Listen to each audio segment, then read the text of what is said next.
Welcome to today's episode. We're going to take a quick look at creativity, vulnerability, and what it truly means to speak your truth as an artist. If you've tuned in before, you know we've spent the last 3 chapters diving into River's story in The Velvet Mask, following his emotional spiral, feeling Kate's presence in his silence, and confronting the raw confessions within a book that reads more like a diary than a novel. But today, we're stepping back. We're turning our attention to the creator, Shadowssphere, not just as a writer, but as a complete artist. Thanks for having me. Honestly, these episodes have meant a lot to me. They've given me a space to unpack things I kept hidden for years. It's bittersweet to reach the final episode. And we couldn't let you go without talking about the person behind the words and the music. So let's dive right in. When you sit down to create, what draws you in the most? Is it the language, the sound, or something else entirely? That's a great question. What really excites me is tension. I love creating moments where quiet turns suddenly thunderous, or chaos narrows down to a single whisper. It doesn't matter if I'm writing a novel, pulling together a song, or crafting a spoken word piece. I'm fascinated by emotional contrast.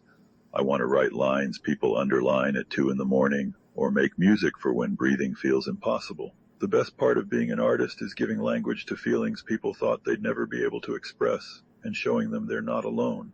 You can really sense that desire in your work. Who inspired you, both as a musician and a writer? Musically, Leonard Cohen was probably my first major influence. There's a gravity in his voice, a kind of raw honesty. After that, it was bands and artists like Iver and Muse, artists who made isolation sound like music. Then groups like Daughter, Keaton Henson, 9 Inch Nails, and early 21 Pilots grabbed me in a different way. I gravitated toward fragility in music because in a strange way, that was my world. I was looking for sounds that felt like they were barely holding together, because that's how I felt most days. And lyrically?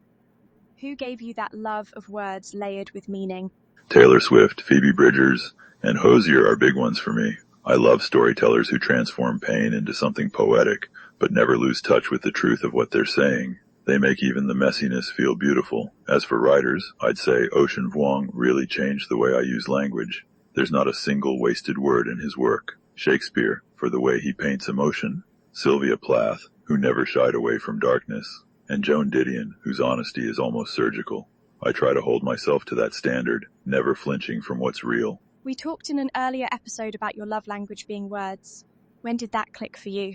I was maybe 9 years old. Words became my way of navigating the world and understanding people, pain, and even myself. I've never been good at expressing love the traditional way, but if I care about someone, they'll find themselves in a lyric or tucked into a metaphor written just for them, even if no one else recognizes it. For me, that's the most personal thing I can give. That's beautiful. Let's turn to The Velvet Mask. When you were writing it, did it feel more like a book?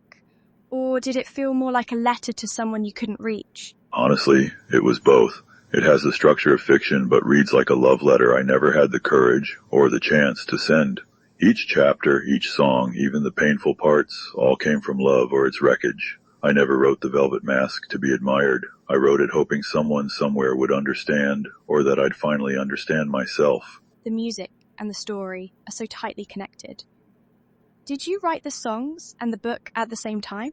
Well, the book came first, but as I was writing, the songs started appearing in the margins. Sometimes I'd finish a scene and immediately pick up the guitar because I needed to feel that moment before I could move on. The album is like River's inner world, the emotions the book hints at but doesn't always show outright. Where the novel is slow and structured, the music is raw, almost explosive. Some tracks are literally unedited recordings where my voice cracked, but I left them that way on purpose. I wanted the listener to feel like they were accidentally hearing something private, something they weren't supposed to. Your work really captures that sense of intimacy. After this series ends, what would you want the audience to know about you? Not just as the artist, but as a person behind the art. I don't care about being famous. I want to be useful. If one lyric, one line, or even the sound of my breathing gives someone out there a little more room to breathe too, then I've done my job. I don't need the world to know my face. I just hope someone somewhere feels seen. That's an incredible perspective.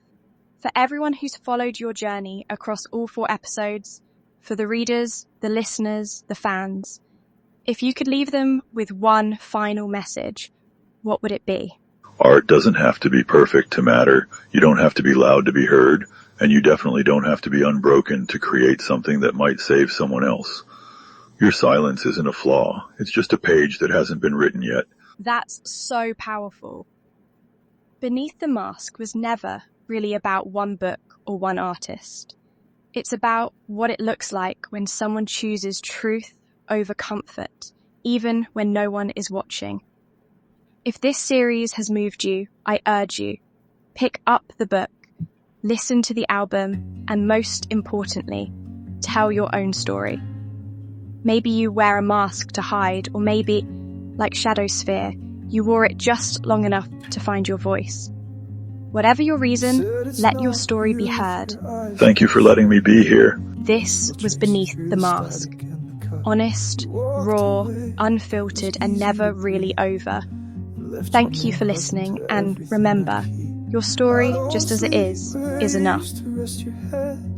Even the silence started talking instead. You left the room but didn't leave me clean.